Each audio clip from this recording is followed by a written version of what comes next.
आदरण दर्शकबिन नमस्कार। यो हो केएम टुआर युट्युब च्यानल अनि म हुँ यहाँहरूको साथी माइते स्याङ्गो। आज म तामाङ भाषा सिक्नको लागि अति आवश्यक र महत्त्वपूर्ण तामाङ शब्दहरू लिएर आएको छु। वर्तमान समयमा तामाङ भाषा चाहिँ लोप हुँदै गएको अवस्थामा तामाङ भाषालाई संरक्षण गर्नुपर्छ, यो नै तामाङको पहिचान हो भन्ने हेतुले यो सामग्री लिएर आएको छु। आउनुहोस् ढिला नगरिकन सामग्रीलाई अगाडि बढाउँ। आज हामी तामाङ भाषा सिक्नको लागि अति आवश्यक र महत्त्वपूर्ण शब्दहरू सिक्न गइरहेका छौँ। नमस्कार भन्नलाई तामाङ भाषामा लसो भनिन्छ भने सेवाढोक भन्नलाई चाहिँ फ्याफुल्ला अथवा फ्याफुल्जी भनेर भनिन्छ।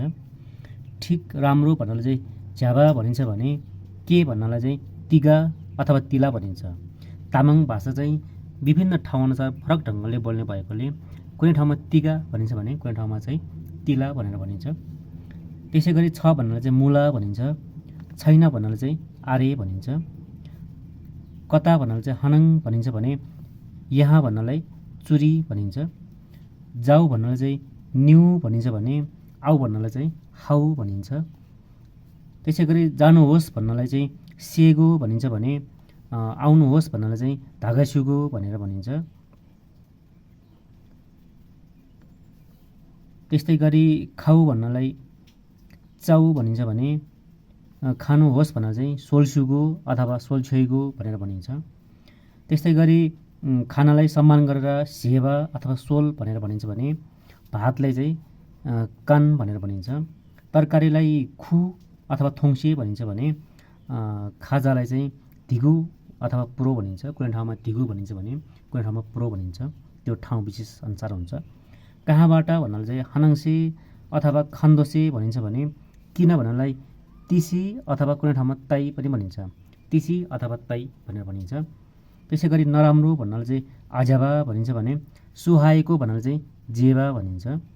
सेम मनलाई चाहिँ सेम भनिन्छ भने तनलाई चाहिँ लुई भनेर भनिन्छ।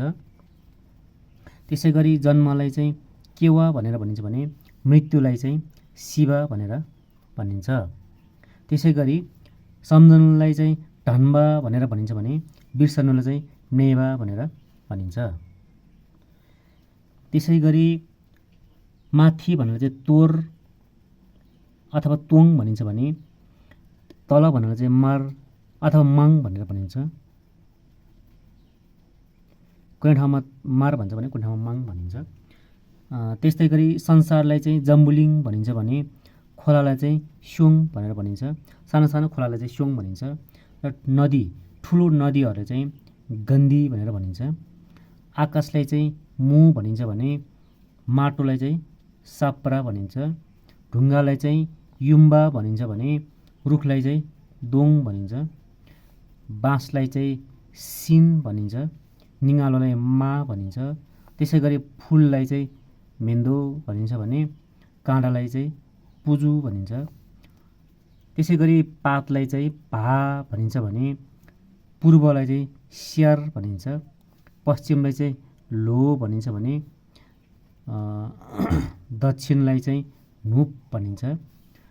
उत्तरलाई चाहिँ झ्याङ भनिन्छ। तँ अथवा तिमी भन्नलाई चाहिँ ए भनिन्छ भने तपाईँलाई भन्नलाई चाहिँ राङ भनेर भनिन्छ। सम्मान गरेर चाहिँ अलि रङ भनेर भनिन्छ। त्यसैले आँखालाई चाहिँ मी भनिन्छ। त्यस्तै गरी कानलाई चाहिँ नाभ्याङ भनेर भनिन्छ भने मुखलाई चाहिँ सुङ अथवा स्याल भनिन्छ। सम्मान गरेर भन्दाखेरि स्याल भनिन्छ भने सम्मान नगर्दाखेरि सुङ भनेर भनिन्छ। त्यसै गरी दाँतलाई चाहिँ स्वा भनिन्छ। कपाललाई चाहिँ क्रा भनिन्छ भने निधारलाई चाहिँ घो भनेर भनिन्छ। गालालाई चाहिँ घ्रम्बा भनिन्छ भने टाउकोलाई चाहिँ थोबो भनेर भनिन्छ।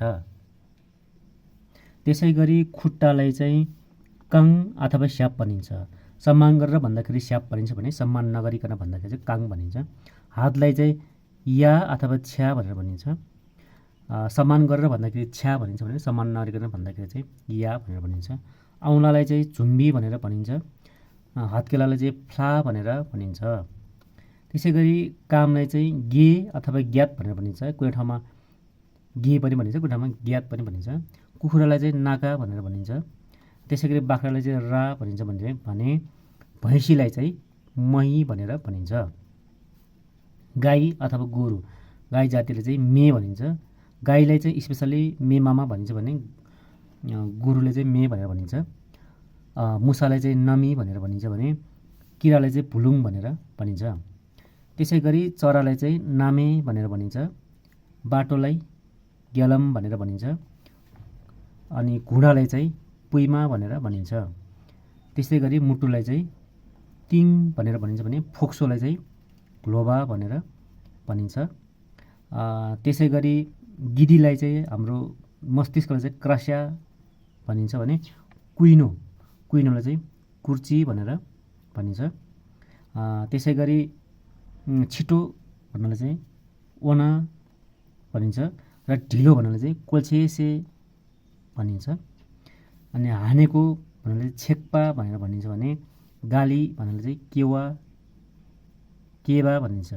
गाली गर्न चाहिँ केबा भनेर भनिन्छ।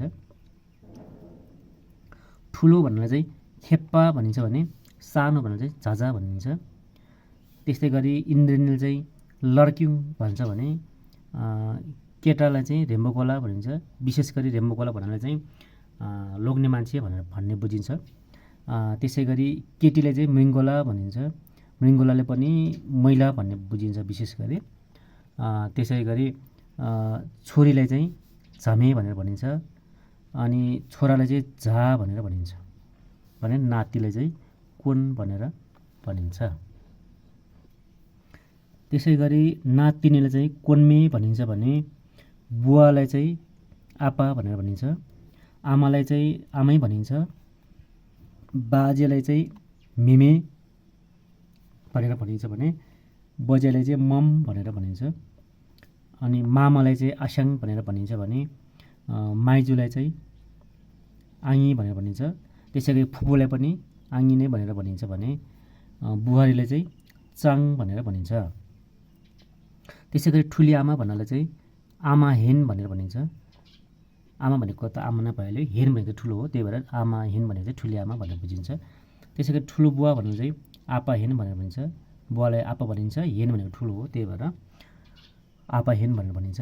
काका भन्नाले चाहिँ आपा च्याङमा भनेर भनिन्छ। च्याङमा भनेको चाहिँ कान्छो, आपा भनेको चाहिँ बाउ, कान्छा बाउ भने जस्तो काकालाई चाहिँ आपा च्याङमा भनेर भनिन्छ। त्यसरी काकीलाई चाहिँ आमा च्याङमा भनेर भनिन्छ। यो आमा त भइहाल्यो, च्याङ्गो भनेको कान्छे हो, आमा च्याङ्गो भनेको चाहिँ कान्छे आमा भने जस्तो हो।